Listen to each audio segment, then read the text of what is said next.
को जब तुम प्रभु के सन्मुख होगे तो तुम देखना तुम्हारा उत्साह बढ़ेगा।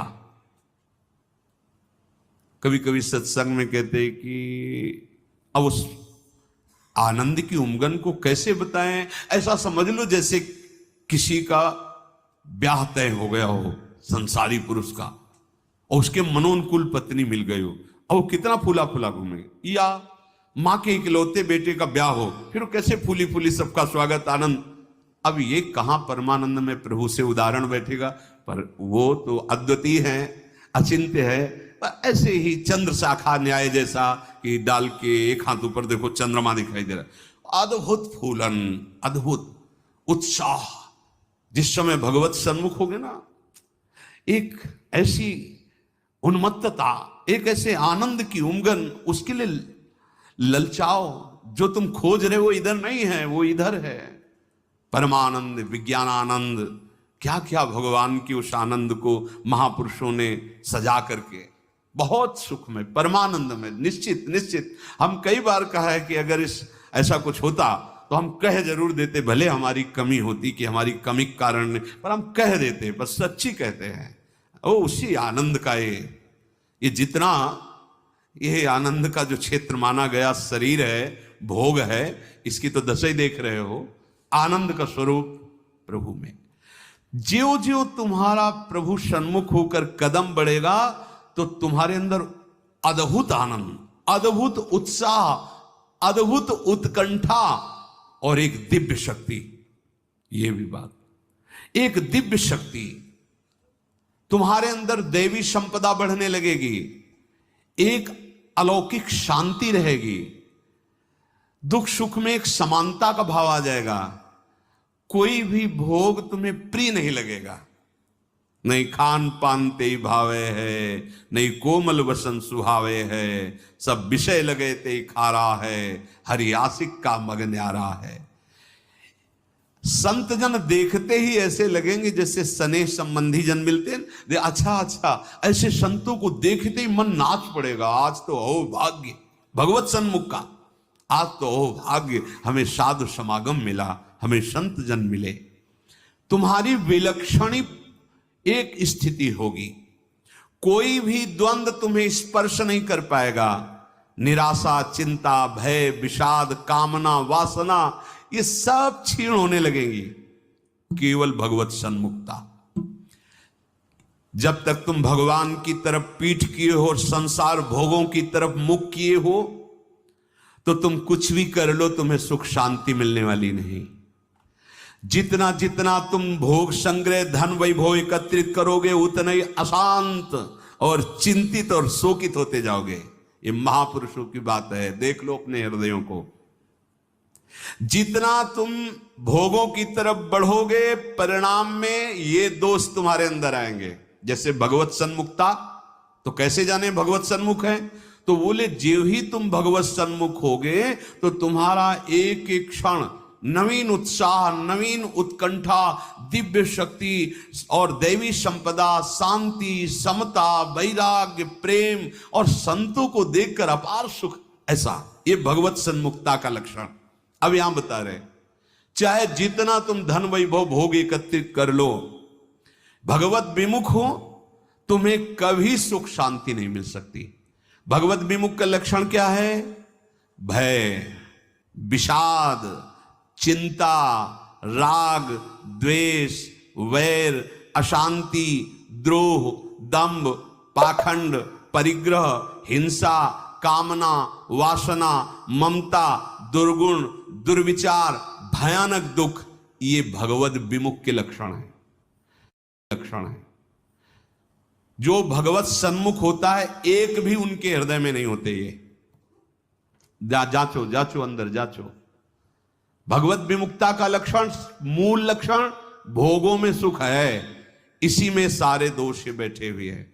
और जहां भगवत सन्मुख हुए तहां तुम्हारा प्रतिपल नवीन उत्साह, नवीन उत्कंठा, दिव्य शक्ति, दैवी संपदा, शांति, समता, वैराग्य, प्रेम, समस्त द्वंद्वों से छूट करके एक अद्भुत आनंद और संत समागम जीवन बन जाएगा।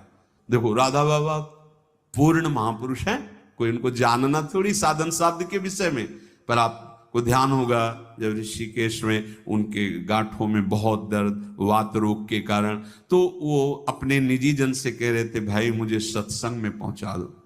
वो सेवा करते करते शायद श्रमित हो गए होंगे या जो भी, तो उन्होंने बाबा की इस बात का सपोर्ट नहीं किया। बहुत बार कहने पर तो बाबा कहा कि आप ये जानते हो कि हम जा ही नहीं पाएंगे। उन्होंने कहा आप जा ही नहीं पाओगे क्योंकि आपकी गांठ, बोले ऐसा नहीं। फिर जो बाबा ने अंदर बात की, वो जो लिखा था कि भगवान श्री कृष्ण से प्रार्थना की कि प्रीतम मुझे इतनी सामर्थ्य केवल दे दो कि जहां से सत्संग सुनाई देता वहां तक मैं पहुंच जाऊं, और एक बांस डंडा उठाया और बाबा घसीटते हुए वहां गए।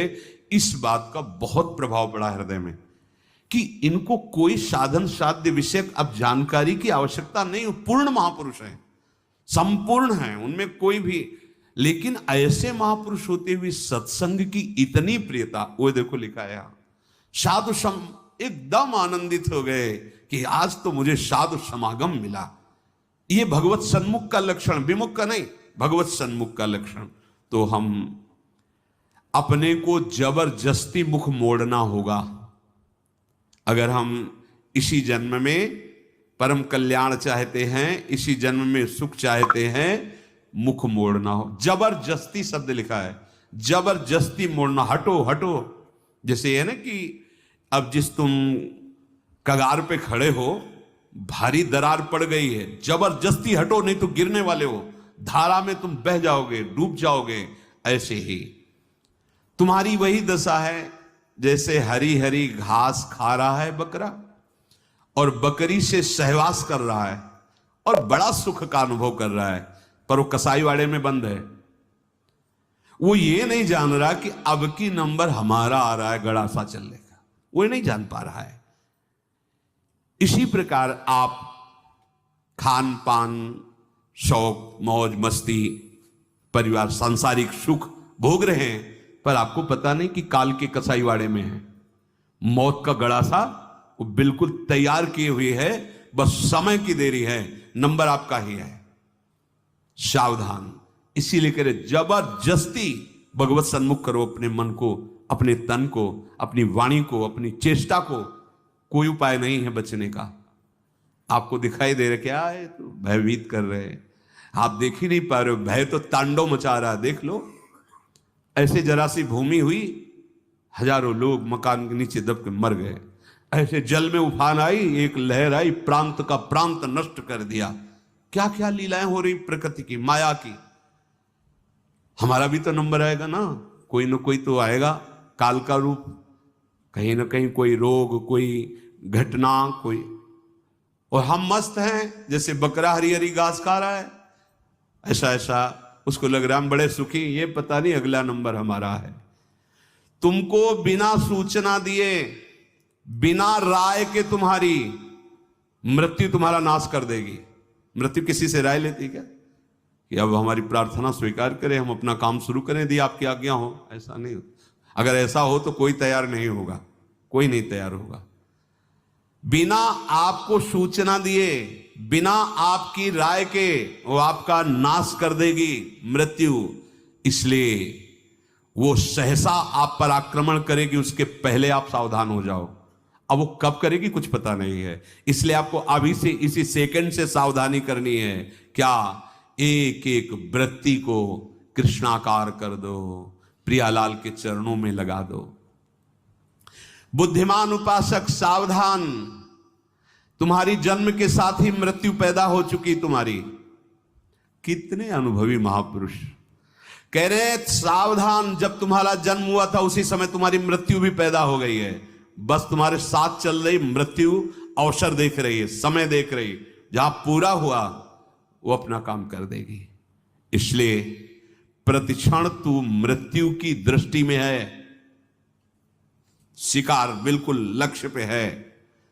मृत्यु का अंतिम स्पर्श तुम्हारा सर्वनाश कर देगा। शरीर, रुपया, पैसा, कामना, घर, मकान, पद, पदवी, सब। अतः तुम कुछ ऐसा करो जिससे मृत्यु शरीर पर प्रभाव पड़े, आप पर नहीं। आप कर्ता भोक्ता भाव में, इसलिए आप पर प्रभाव पड़ता है। वो क्या है? इस चक्र से सदा छूट जाने के लिए एकमात्र सब ग्रंथ, सब संत और सब पंथ का निर्णय है सतत भगवत भजन, सतत भगवत चिंतन, प्रभु के आश्रित होकर प्रभु का भजन। एक छोटी सी वस्तु जब भाव में भरकर आप प्रभु को समर्पित करते हैं तो प्रभु उसे बहुत बड़ी मान लेते हैं। हमारे प्रभु का स्वभाव ऐसा है। पत्रम पुष्पम फलम तोयम ये में भक्ता प्रति। देखो नाशवान वस्तु है ना। अगर एक चुल्लू जल भगवद अर्पण कर दिया, भगवान उतने में प्रसन्न हो रहे हैं। एक तुलसी दल ले लिया, ऐसे एक फूल ले लिया, कोई फल ले लिया, और भगवान भाव में भरकर कहते हैं अशनामी, मैं उसे खा लेता हूं। जैसे फूल सूंघने की वस्तु है, पर भगवान कर मैं पा लेता हूं, पत्ता पा लेता हूं, जल पा लेता हूं, फल पा लेता हूं। पत्रम पुष्पम फलम तोयम ये में भक्त्या, भक्ति भाव से जो भक्त अर्पित कर देता है, भगवान कहते मैं उसे पा लेता हूं, वो शाश्वत हो गई। दो प्रकार की बैंक है, एक मायाकृत बैंक, एक हरि बैंक। हरि बैंक में वही वस्तु जमा होती है जो त्वदीयम वस्तु गोविंदम तुभ्यमेव समर्पय से होता है। ध्यान रखना, आपके द्वारा दी हुई वस्तु आपको समर्पित है, ये हरि बैंक में जमा हो गया। अगर आप निष्काम भाव से करते तो भगवत प्राप्त हो जाएंगे, सकाम भाव से करते तो आपको बहुत आगे बढ़ करके मिलेगी। और यहां जो बैंक में मायाकृत जमा है, ये सब रद्द, शरीर छूटा, सब व्यर्थ गया।